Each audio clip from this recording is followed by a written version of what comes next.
fuel, the price of fuel, etc.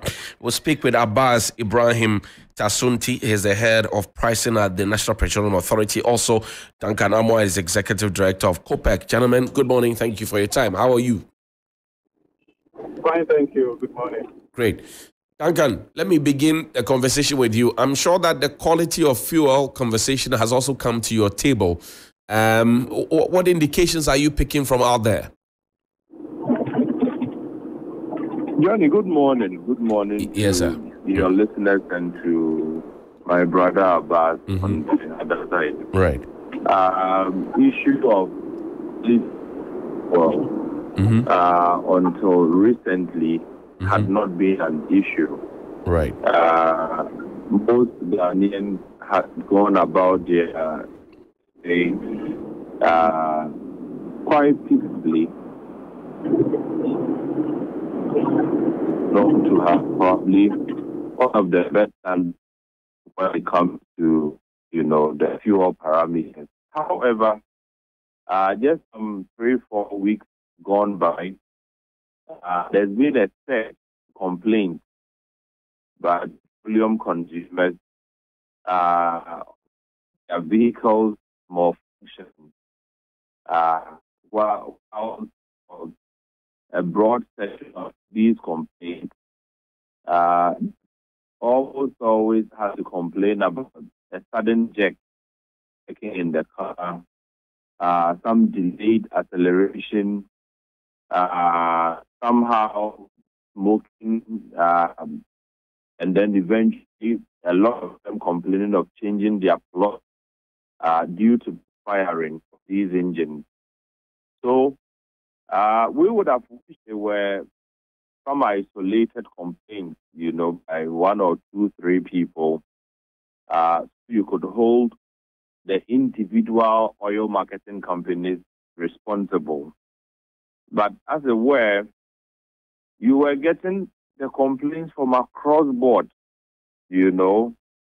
I bought from here, my car is jerking. I bought from here, my car is not firing the way it should. I bought from here, my car has a problem. So it's like it's broad-based, and everybody else is complaining from all the OMC. So we set out to ask questions, what exactly is going on? And I must put on record that this had happened to me personally. So I was wondering exactly what the problem with the car could be. Right. To later realize that clearly the fuel was not helping. And so the delayed acceleration bit, you step on the gas or the pedal, accelerator pedal, and then it returns. The car refuses to move as you would want it to move.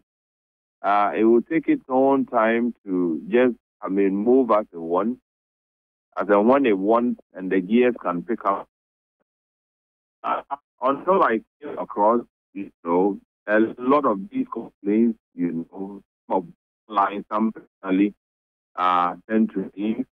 Some would walk to the office, complain, one OMC or the other. We had to just go out there and find out what exactly the problem is. And that was when it came to the fore that indeed there's been some high counts of trace elements in your fuel.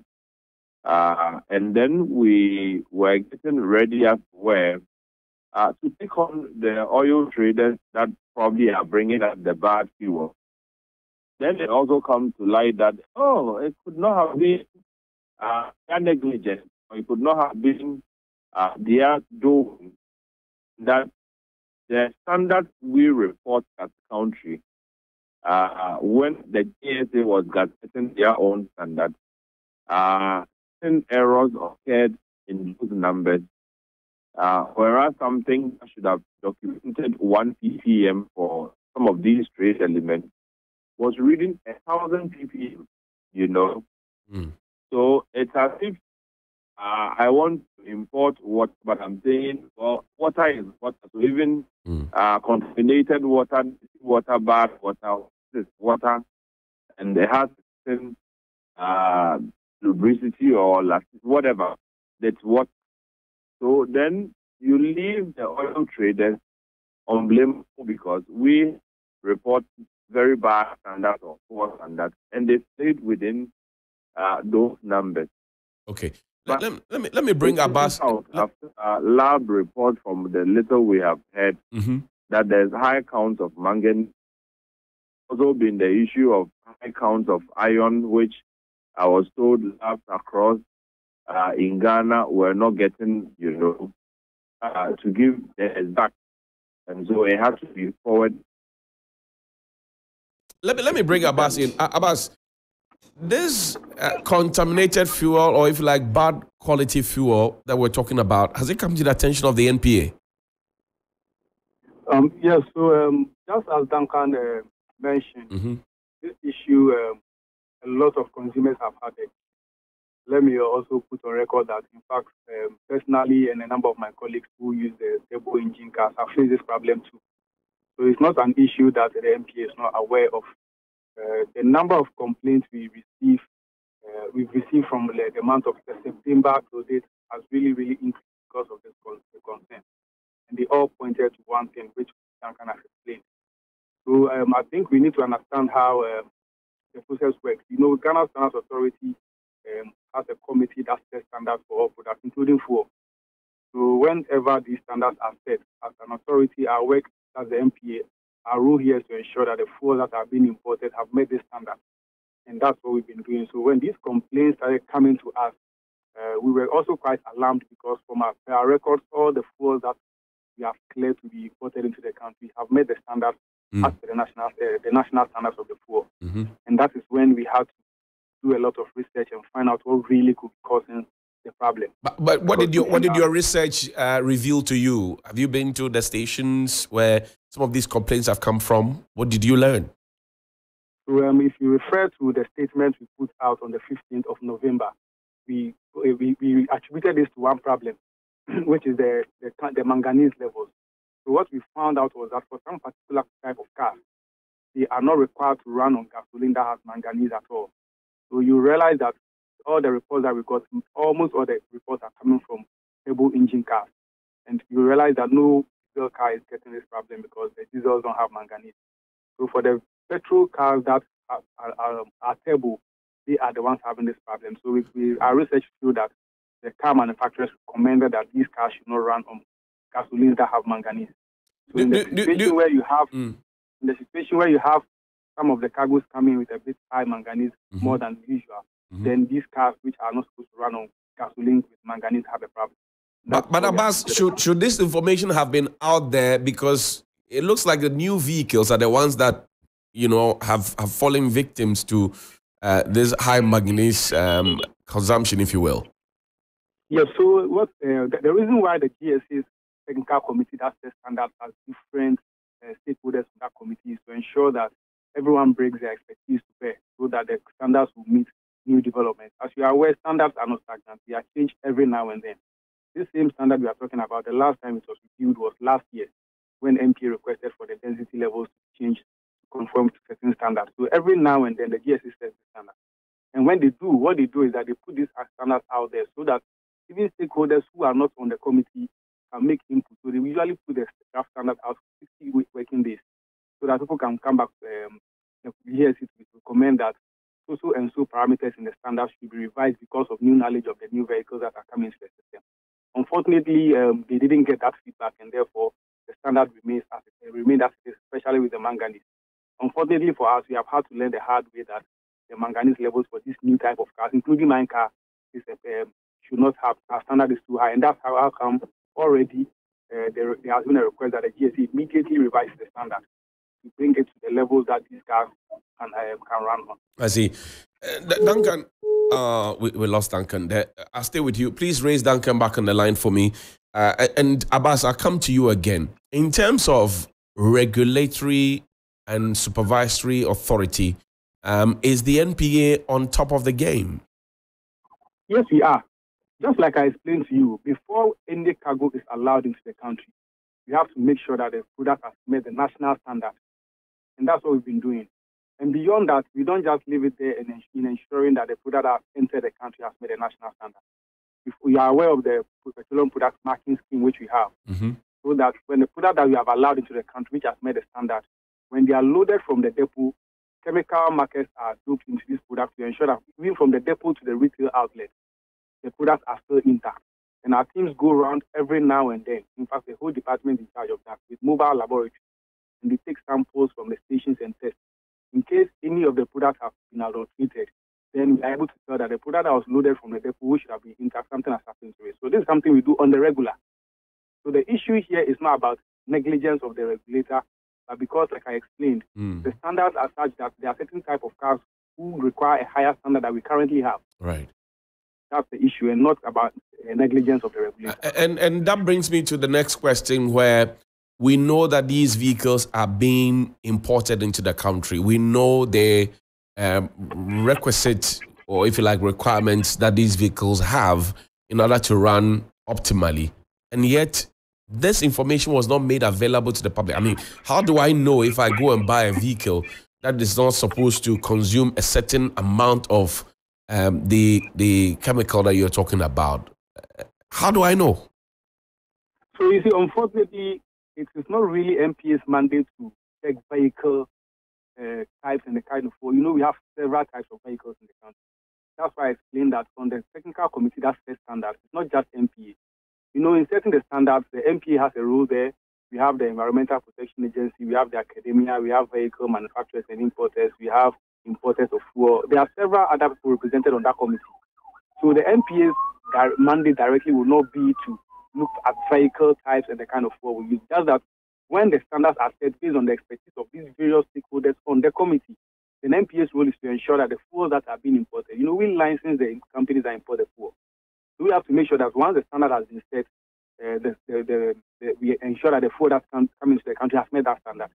So for us to go and look at vehicle manuals, we have to go beyond what we do because the complaints were becoming too much. And that's how time we realized that it was the type of vehicle that is causing that. So ideally, I see. it will be the MPA's job to looking at the vehicle manufacturers. That's how come I said that they do this. And now the GSA has the vehicle manufacturers on the committee as well. Okay. Because it all applies based on their knowledge and expertise. Okay. Let me bring in Duncan. Duncan, welcome back. So now, for those of us who have fallen victim to this on our blind sides, what do we do now? Do we go to the stations where we bought from, or do we go and launch a report somewhere? What do we do? Let me point out that for the many who complained, the MPA itself has a complaint desk that takes these complaints. I would encourage everybody else to actually go there.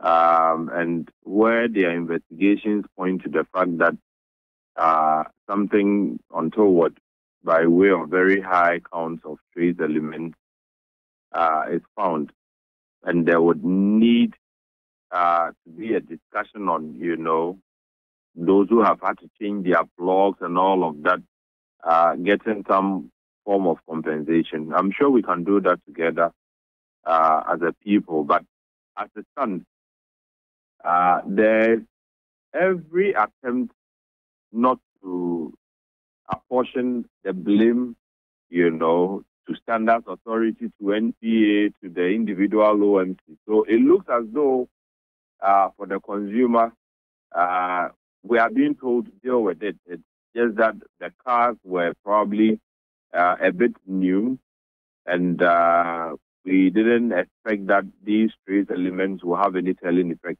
Whoever did that misreporting of those standards, that would have allowed the oil traders to probably hide behind the veil, as it were, to bring in such products. I think somebody should be held accountable for this, because the complaints, like I have indicated, have not been isolated. And I'm afraid that even elements within the NPA itself are suffering from this, the vehicle malfunctioning. People working with the oil companies themselves are complaining.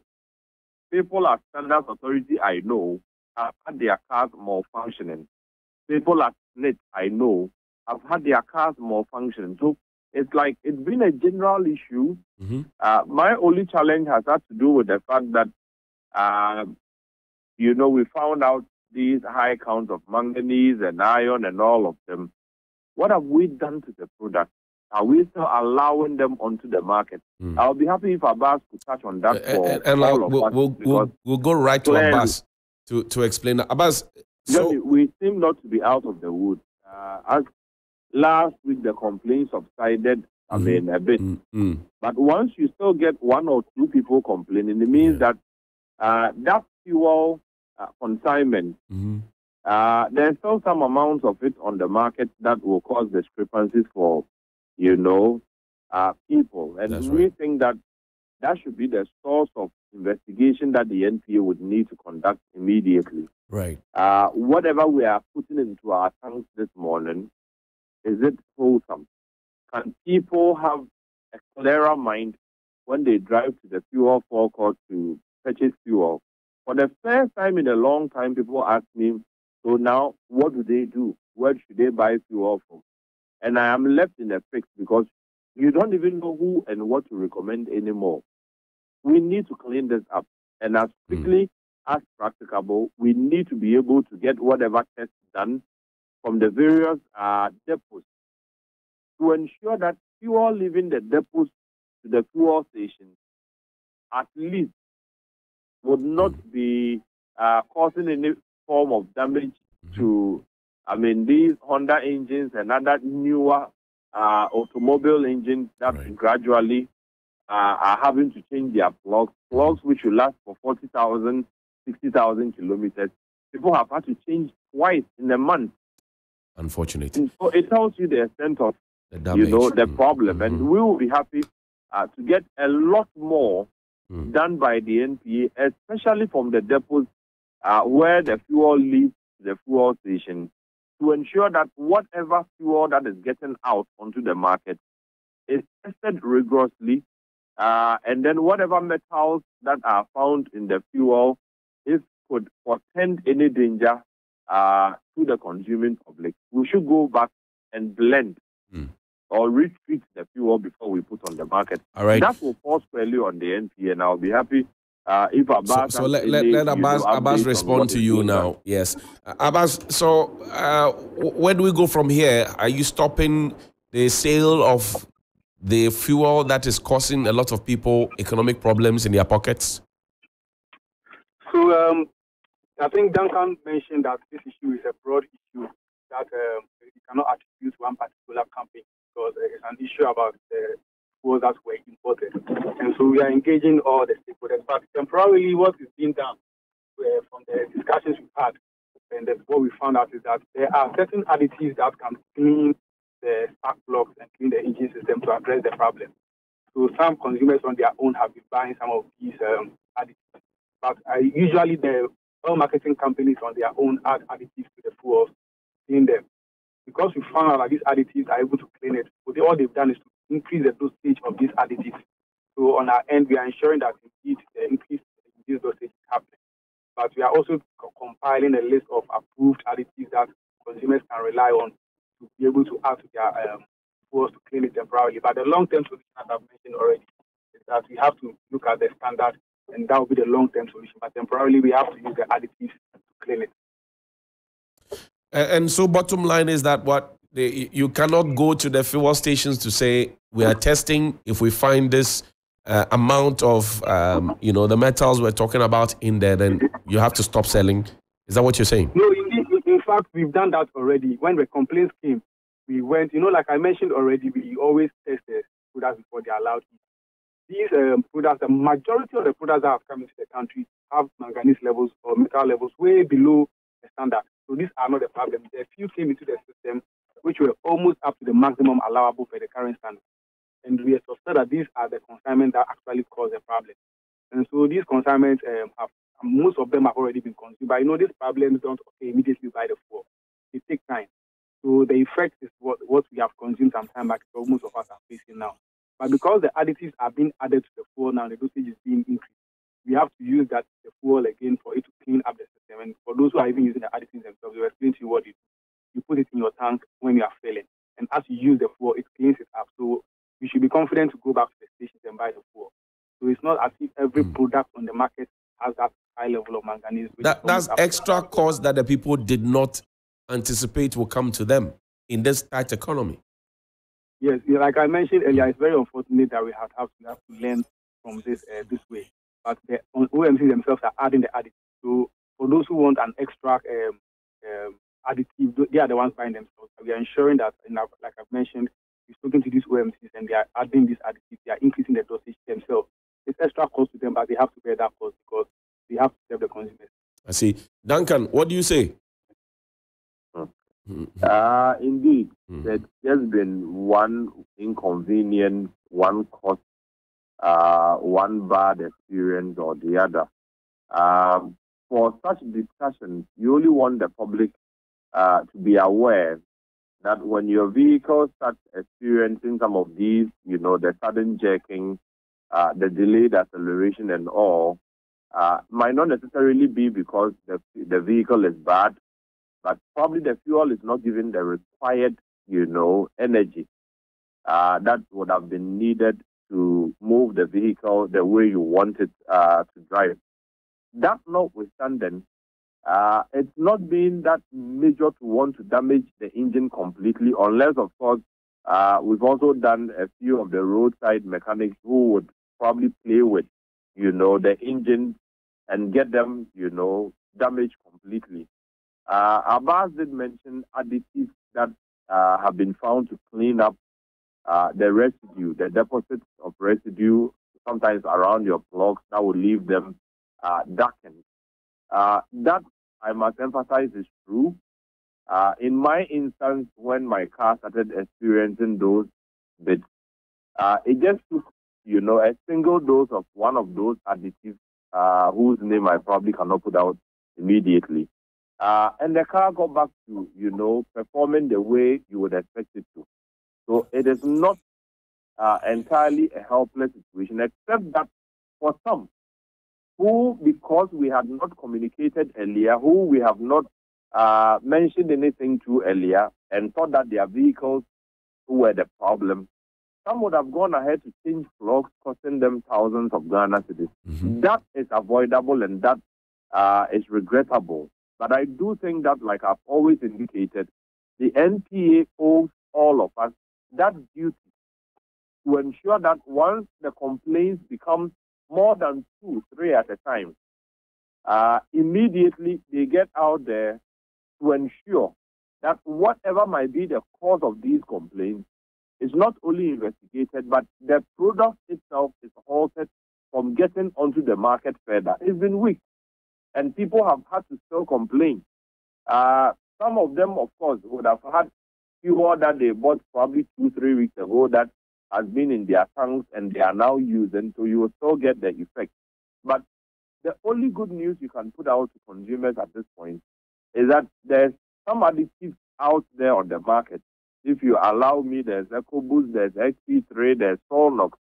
That clearly could help if you are experiencing these things as of this morning. Beyond that, giving you problems, then clearly we may have to be asking questions of the NPA. And that is why I keep insisting that it becomes even critical now for the NPA to get to the depots and ensure whatever products are leaving this morning from the various depots to the fuel stations, we check to ensure that the count of trace elements in them is not as high as to cause any further problems for the public.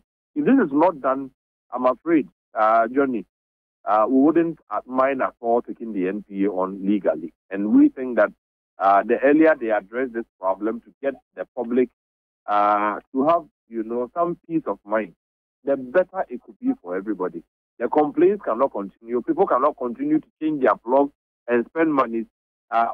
We only say that somebody restricted our standards, and that has allowed oil traders to flood our market with probably cheaper or bad products. Right. Whatever this is, we must get to the bottom of it and be able to fish that out. I'm also picking indications that, Johnny, the last bit, some of the oil traders are applying boosters, right? Right. That have been discontinued in other developed parts of the world. They keep mentioning MTBE as a booster that is probably not allowed in the developed world, being still added to our fuel. Some would also mention ferrocene, that is probably not as clean, still being added to your fuel. And so, if the NPA can investigate all these things at this point and ensure that, look, we don't get these boosters that are wholesome coming with our products, because for the OTCs, it is cheaper, for them. And they are bringing food products to Africa so they could afford to have these boosters in our products. Maybe the NPA should go a little more deeper, do a more detailed work to ensure that once we are out of this quagmire, we don't ever return. Okay. Abbas, you have the final word on this one. Duncan has put he's put the burden on your shoulders.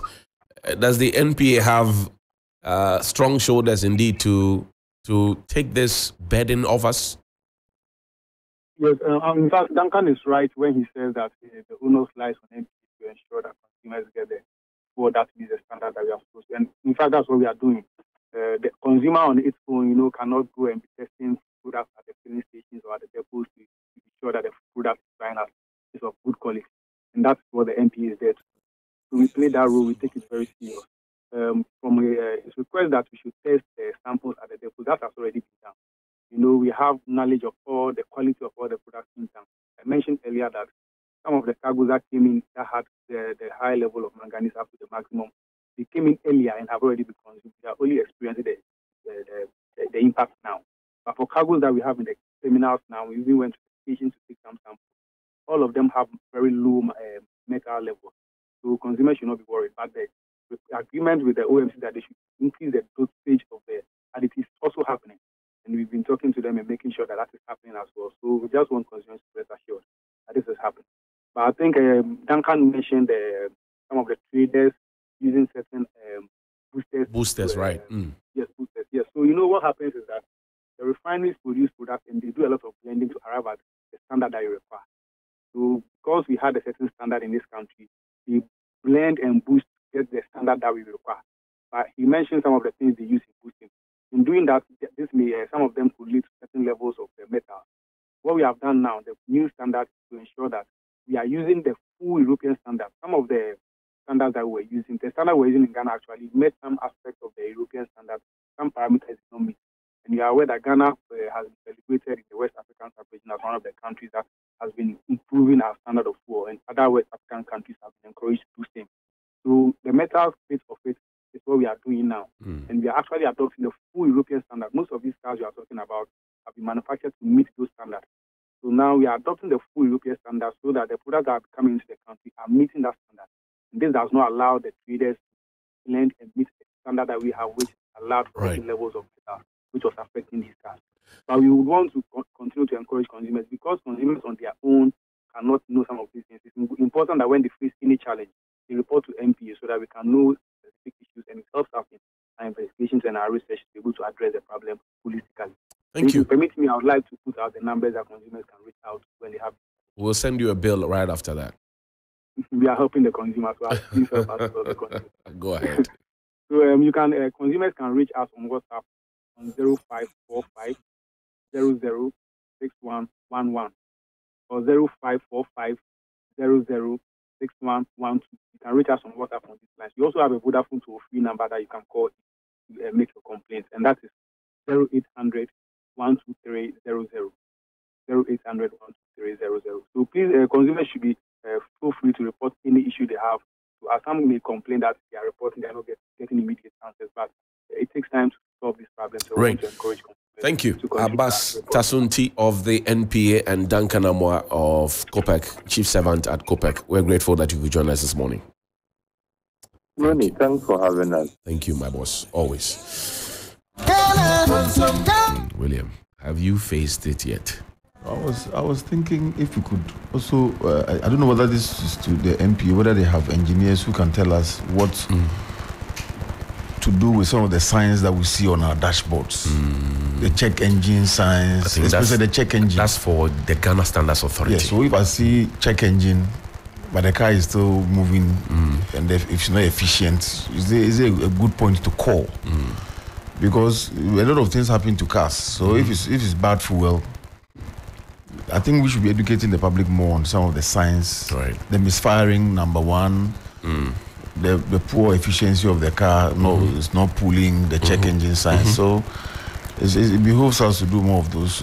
We have to bring the Shikanik into the studio. Yes, exactly. Yes. So the kind of meetings that they have, do they bring together these garage owners, these mechanics, those that we call fitters? Because they are the ones that have always handle the cars when we have issues. But I didn't hear them mention them as part of the meetings that they have. Bost has a statement for us, and it says gold for oil blamed for manganese leading gasoline causing low vehicle performance. Accra, the 27th of November 2023. The Bulk Energy Storage and Transportation Limited Company, formerly Bost, has taken notice of a publication on the website of modernghana.com, which has attracted commentary from socialites to the effect that the gold for oil policy is to blame for the importation of manganese-laden gasoline into the Ghanaian market, which is causing the underperformance of vehicles. One socialite noted on X, formerly Twitter,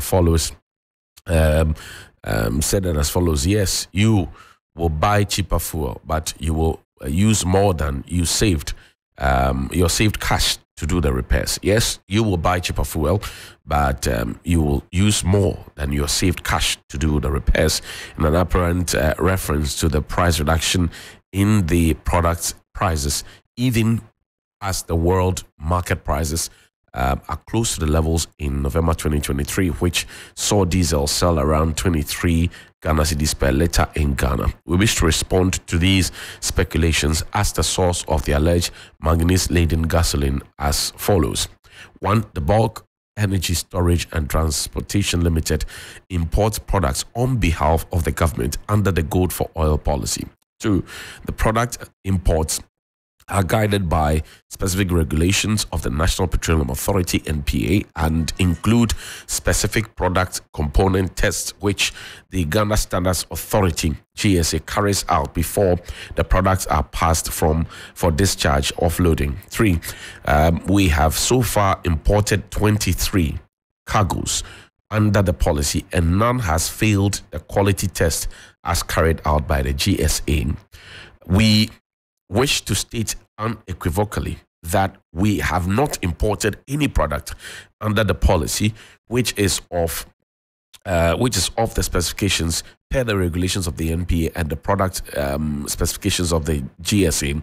5. We therefore implore the public to disregard the claims of our detractors regarding the importation of manganese-laden fuel and grant the regulatory authority of the petroleum downstream the time and space to investigate the exact source of the said product, and also to tighten the regime to clamp out the room for the importation of potentially problematic fuel or products on the market. We shall continue to import products from safe sources without compromising on quality standards and leverage on the volumes to serve the markets at reasonable prices to beat down the cost of living in the country. We maintain that the Gold for Oil policy is an innovative intervention that is helping with the reduction in products of prices on the market while reducing the volume of demand for the dollars in the economy and its attendant effect on their currency exchange rates. The policy, from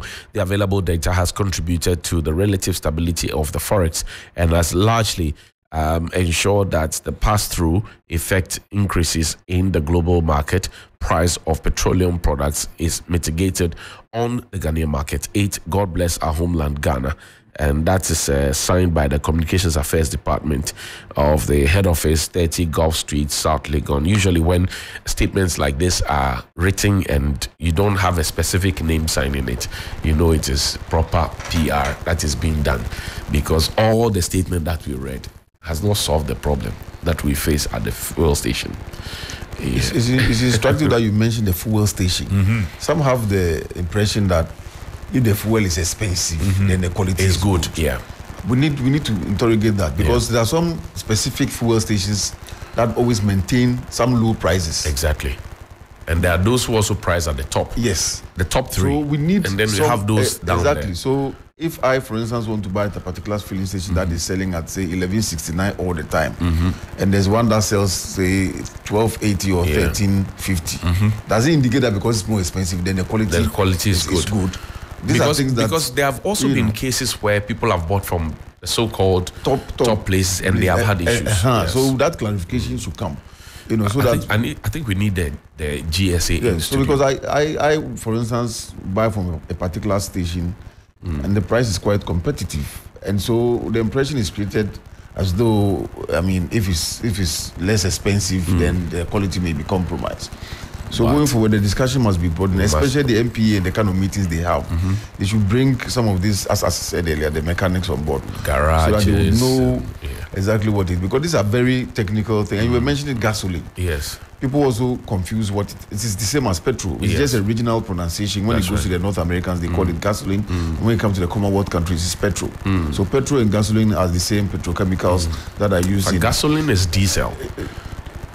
No, it's not gasoline. Diesel. Is the same as petrol. It's the same as petrol. But when you go to North America, that's America and Canada. They call it gasoline. But when you come to Commonwealth countries, I'm going to buy Ghana, gas. Yes. So the short form of gasoline there will be gas. All right. But when you come to Ghana and other Commonwealth countries, petrol is the same thing. Petrol. That is different from diesel. Diesel. Yeah. You know what I mean? Because they run different engines. Yeah. For the Caboldo.